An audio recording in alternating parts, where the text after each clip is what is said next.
Good afternoon, and thanks to everybody for attending today. This is, I think, a great forum, and what I am going to present is, I think, how we need to be proactive towards the regulation of CARB.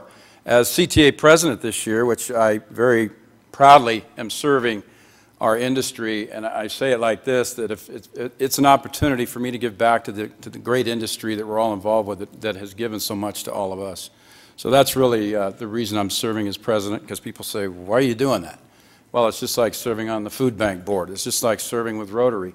It's giving back to our community that gives so much to us and needs what we have. As my stepfather used to say, if a man needs a shirt off my back, I'm going to give him mine.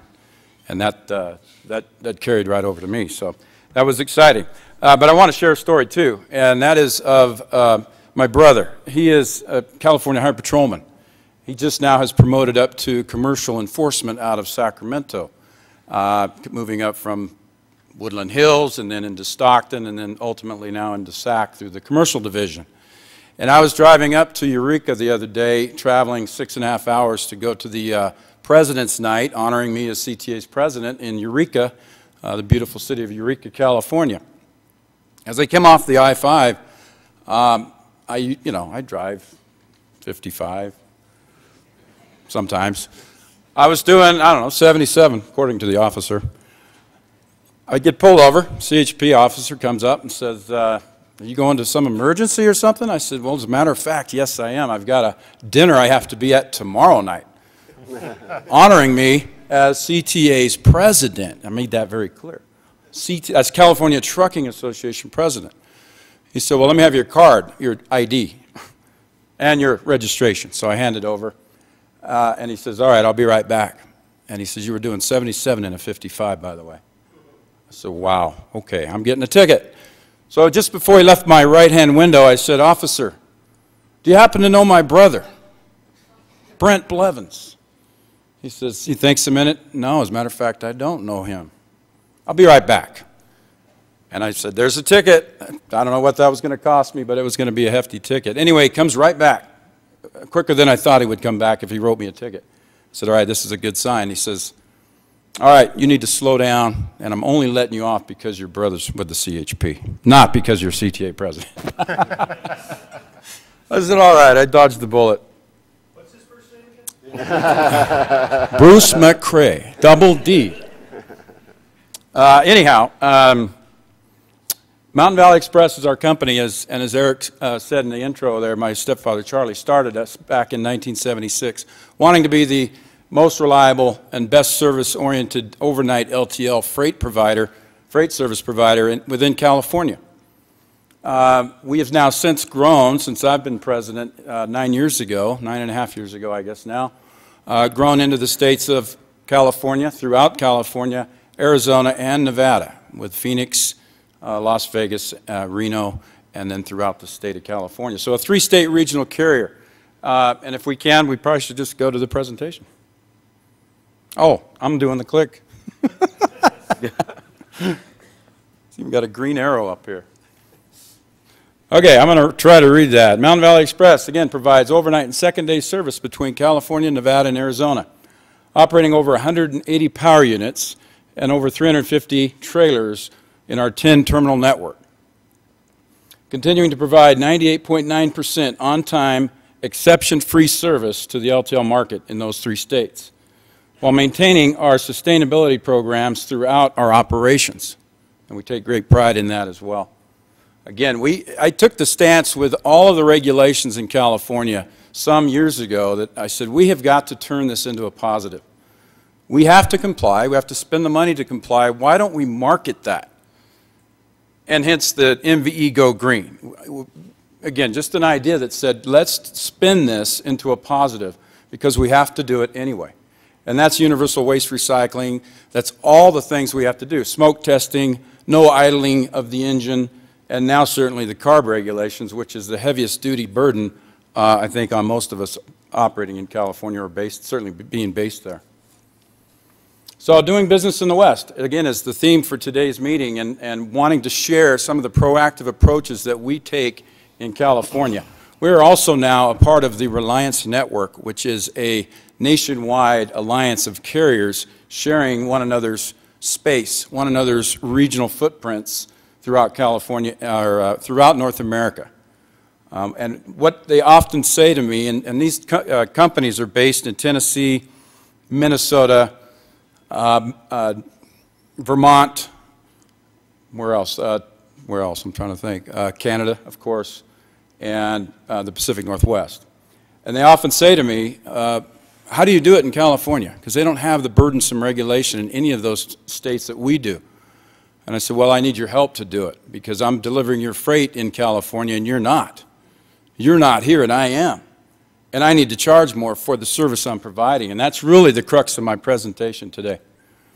So California's business climate, challenging to say the least. And I want to say just a minute, because this is a picture of our truck at the Capitol.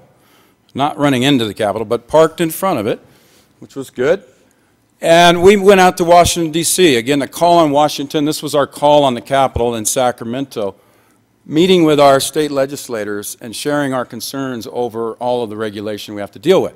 But being in Washington, D.C. for the first time with the CTA, and I want to thank everybody involved with that effort, we had an opportunity to have breakfast with Senator Feinstein. And being president of CTA, I was the one to ask the question of the dear senator. And I said, Senator Feinstein, as you well know, the condition of our roadways in California are horrendous. They're in terrible shape in a lot of areas of our state. I said, what is your office going to do about it? What are you going to do about it? And the first thing the great senator there said to us, and she looked at our table of 10 or 12 of us sitting there, she said, oh, you guys are the truckers here this morning. Good morning, truckers of California. You need to take those trucks and slow them down and stay in the right-hand lane.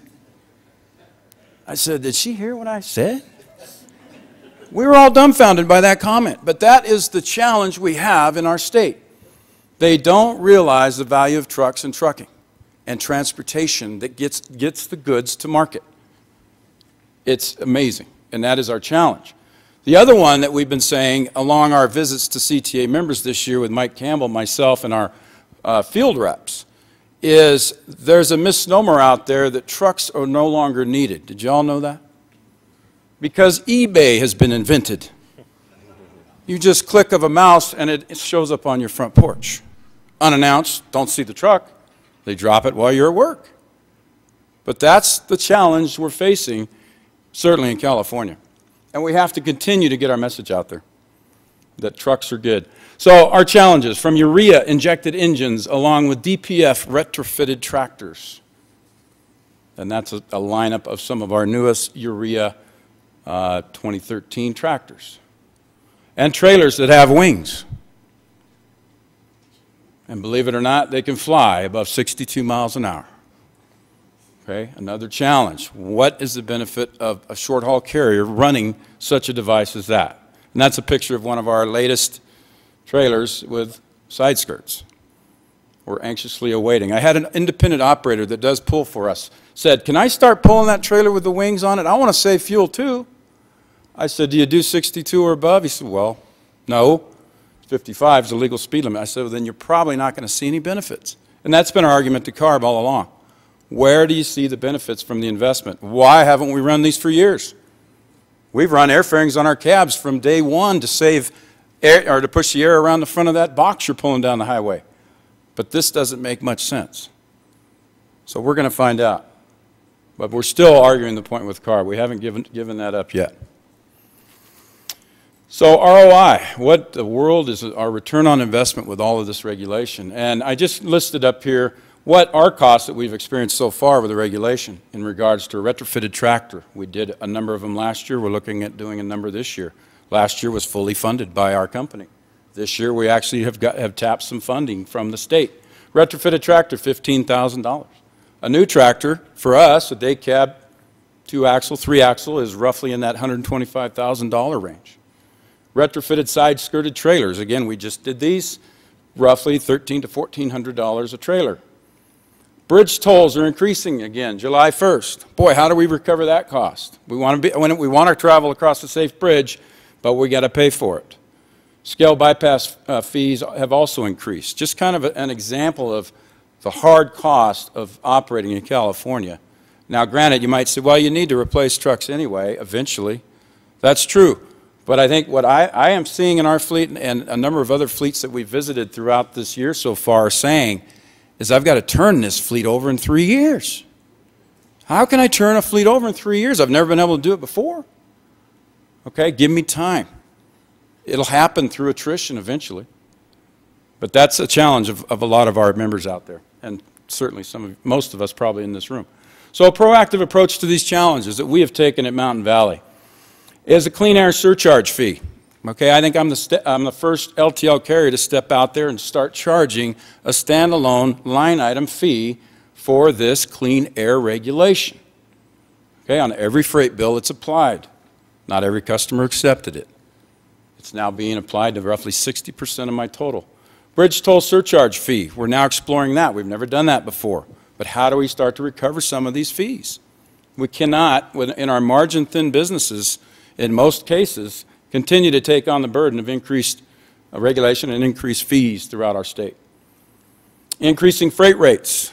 I saw one of our good CTA members just announced a 6.9% rate increase effective this month coming in July. We have all got to be on board with this and continue to charge for what we do. Okay? We have to continue to do that, and we're certainly doing that. We took a 6.9 this year as well, and it stuck. We've not lost an ounce of business. The time is now. Fuel surcharge increases as fuel continues to go up. However, now it's showing a decrease. We have got to be smart enough to apply fuel surcharges accurately and negotiate those that we have to negotiate to a level that our customers will accept. And we have certainly done that, and you've got to be ahead of that game at all times. Reduced capacity. We are seeing that now, and we're going to continue to see that, and as well as, of course, an increase in demand. This is the time of year for us. We're busy. We're moving a lot of freight. I'm sure we all are. But we got to be, again, pricing, capacity goes hand in hand. And then state funds to help offset compliance costs, which, again, most of the member visits we've made are or have applied for funds, received funds to help offset some of the costs. But what we're hearing out there is with the kind of what Dr. Berry had mentioned is the tightening market of credit and whether or not fleets can get the balance financed over and above what the state funds are offsetting. Because it's in essence, it's not a big big number compared to the total cost of that equipment. But again, just make sure you're tapping all resources that are available. And then interaction with our state legislators, like we said, and how do we affect real change? And that is a constant battle in our visits to Sacramento and Washington. So high cost of doing business in California equates to higher cost of transportation for our customers, therefore placing more burden on the consumer and on the overall economy. And I think that's really what we're seeing here. And the question I asked of the good doctor earlier was, what is the tipping point to our state government in the budget deficit, in the pension reform, if and when it would ever come? What is that tipping point? When do they have their backs to the wall to where they really listen to us makers, as he called us, not the takers? Interesting. Promoting the business challenges in the West. Again, federal EPA SmartWay Transport Partner Program. That is a good, positive program to be in. If you're not in it, take a look at it. It is positive for our industry and for what we're trying to do in emission reduction. Complying with and marketing sustainability practices, as I mentioned earlier, what we're doing to be proactive in our approach to sustainability programs. Non-conventional thinking within all business practices, i.e. fuel, hiring, training, insurance programs, medical liability and workers' comp, equipment acquisition and financing, all of the above. I think in our world, we're living in a non-traditional world. And I always equate that to our insurance programs that we're involved with CTA, with our captive insurance program through National Interstate Insurance. Those are out-of-the-box, non-traditional programs that I know we do as a company, have got to be involved in to be successful down the road with a high cost of insurance. And then sharing risk with others and industry networking. And guess what? CTA membership can bring you all of these values and more. That's my plug, see? Thank you very much.